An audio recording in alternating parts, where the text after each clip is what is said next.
Yes! Okay. That one is a burner. That is so fun to play. Man, it's tough. There's a lot going on there, and it's a workout. What a great tune though.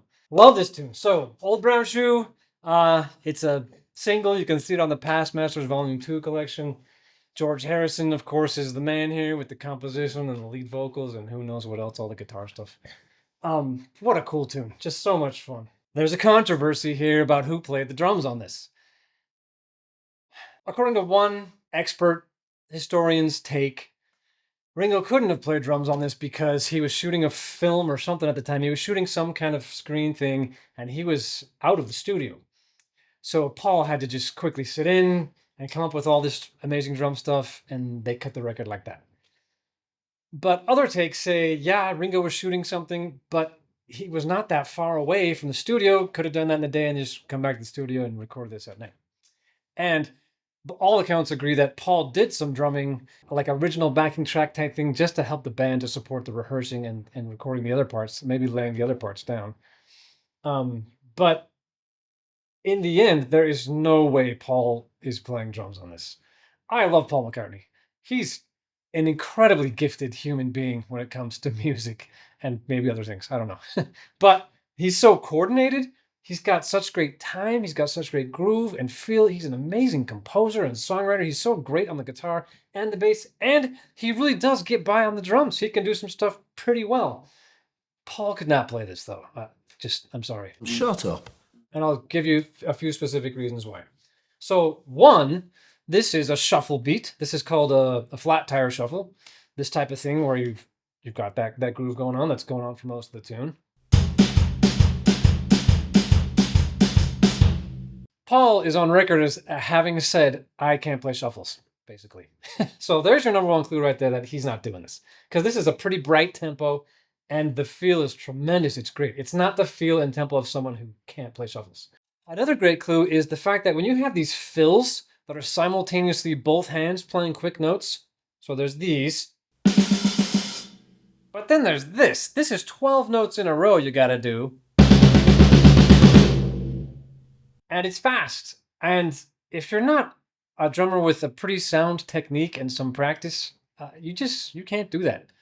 It's not as easy as it looks, especially if you're doing this live. It's harder than the studio where you get a bunch of takes and whatnot. But I mean, all my tunes are one take. That was one take you just saw me do, and by the end, it's hard.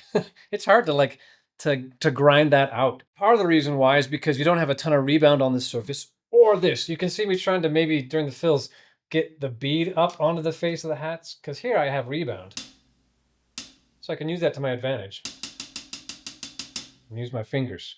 But here, I have 0 rebound. Wow, maybe like 1 rebound. But it's so much harder.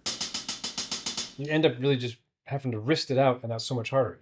So just the technical difficulty of that alone would tell me this is something that, one of the greatest rock drummers of all time played, and not someone who's kind of just last minute standing in that can't play shuffles.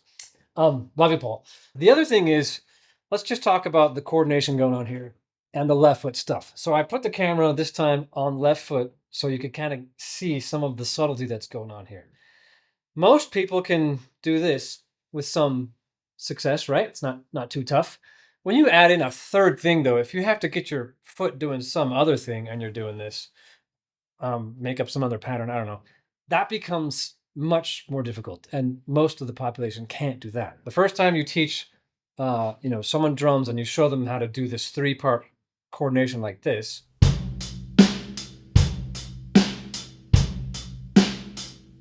I've never had any student who could do that right off the bat the first day I'm showing them. Every single student, though, can take a week and with some ideas on how to practice it and learn it, they can come back a week later and do it. But when you add in a 4th bit of coordination, when you add your left foot in, it's exponentially harder. So when Paul plays drums, if you watch some of his drumming, it's pretty great. It's all kind of mid-tempo, straightforward rock, though, and there's never a need for him to use his left foot. The left foot is basically just a dead weight. You can go to sleep on the hi-hat pedal so that this just stays closed all the time. In this tune, that wouldn't cut it in a couple of ways. So first, there's the fills. There's such cool work with the hi-hat during the fills where it's like opening up. Lots of times you do get this. It's 6 notes into the crash, and it's just open and more open and more open into the crash. That's pretty easy for me. That's a normal coordination. But then Ringo has other fills where he closes it up right on the last note.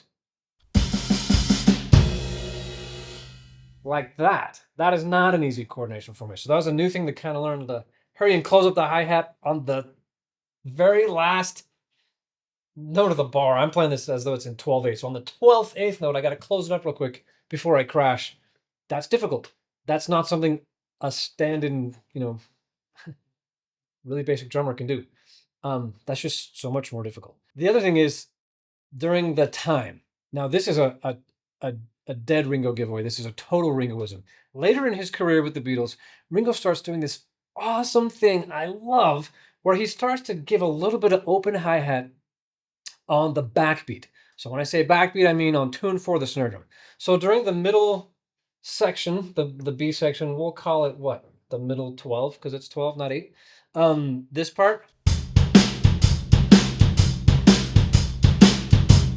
got that sweet backbeat going on. I hear a little bit of open hi-hat happening. That's how I tried to play it just now. It's not this. It's just really, really subtle. And you can hear this in a ton of Ringo's later drumming. All throughout kind of like Let It Be and Abbey Road stuff, you can hear instances where he's got this idea going on. So that's super cool. In addition to that middle 12 section where he's got that going on, though, he implies that backbeat during the verse shuffle. If you didn't notice that, go back and watch that too. And I don't know how much you can see it on the foot cam, but if you just like listen for it, maybe just like if you close your eyes and listen to it, or even listen to the real record with the actual Ringo Starr playing, there's a little bit of it going on during the verse.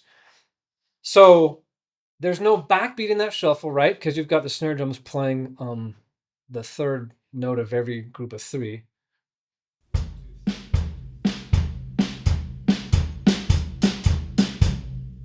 But if you think of those as, we're playing like, here's your big time of where the quarter or the 4 would be.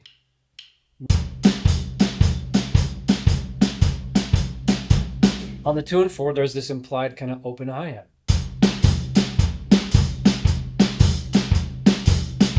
I could exaggerate it a bit, maybe.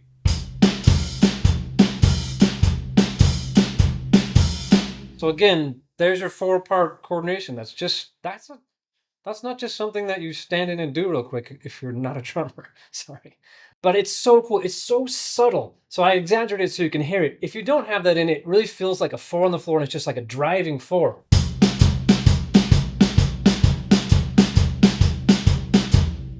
Adding in that little extra thing, though.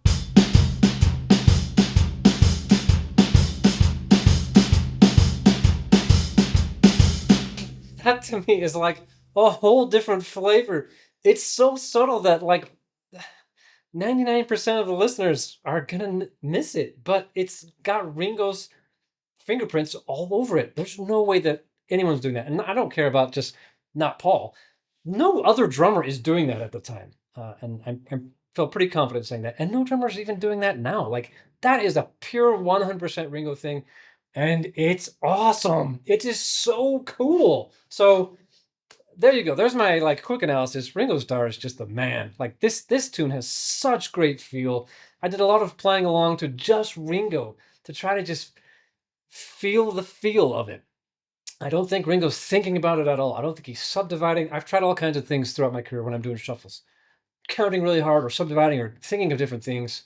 I tried to just like go over and over and over it with Ringo in my ears, and then I'm trying to now just kind of like let it happen. And so I hope it comes out okay. And I hope you like my version. I hope you like my yammering about Ringo. I do want to say thanks to those of you who have donated recently, because thanks to the donations, I got this new cymbal and I got this snare drum that are closer to what Ringo had. So I'm trying to reproduce the sounds a little bit more faithfully. This is the exact size of drum Ringo would have used, and it's a wood shell as opposed to one I've been using in the past. That's a metal.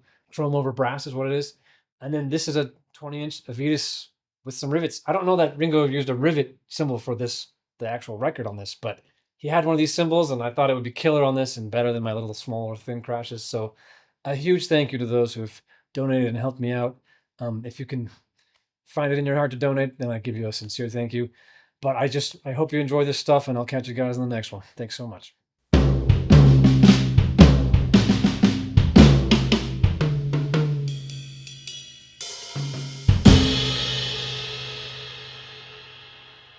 There you go. If you didn't know, that was Row, Row, Row Your Boat, interpreted by Ryan Flores.